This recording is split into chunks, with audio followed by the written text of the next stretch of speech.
Hi, my name is Mackenzie Lepak, and today I will be discussing the legal drinking age in America. The legal drinking age in America is currently 21. However, Americans are considered legal adults at the age of 18. When an American turns 18 years old, they have the right to join the military, to work full-time, to marry, and to own property. So why is there such a discrepancy between drinking alcohol, marrying, and being allowed to serve and die for your country? Why is there a 2-year difference between becoming a legal adult and drinking a beverage? Should the legal age be changed to reflect the natural age of adulthood? To understand why America chose the legal age they have, we have to look back on the history. According to Boston.com, there was no national legal drinking age before 1920 in the USA, when alcohol was banned nationwide during Prohibition, which was largely driven by the women's suffrage movement, made up of mothers and wives who suffered at the hands of husbands who became violent when drunk. Despite that, in 1933, Prohibition was ratified, and states were left to determine the legal drinking age. Some set the legal drinking age at 21, while others set it lower. During the 1960s through 1970s, almost all states lowered the drinking age to 18, which led to the unfortunate side effect of massive car crashes caused by drunk drivers.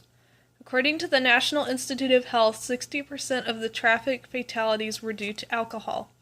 Boston.com also stated, over 2/3 of car accidents involving persons aged 16 to 20 were alcohol-related during this period.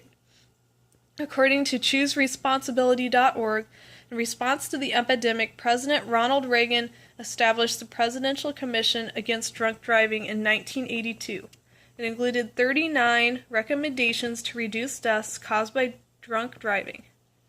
One of the recommendations was to raise the minimum legal drinking age of alcohol, as well as the minimum legal drinking age of alcohol to 21.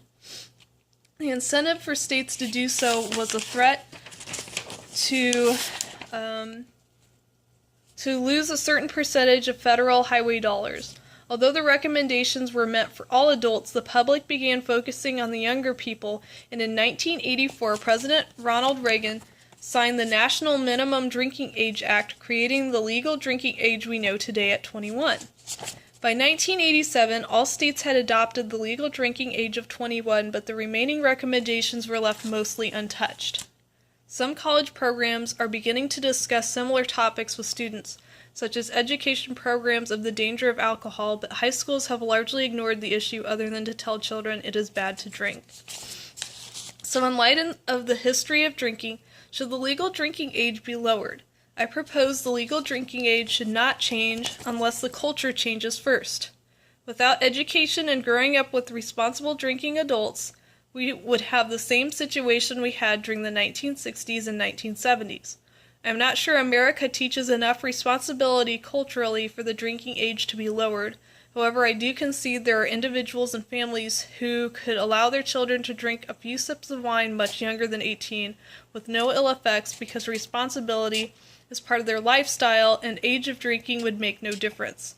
In the end, it will all probably be put to a vote within the next 20 years. What position do you take?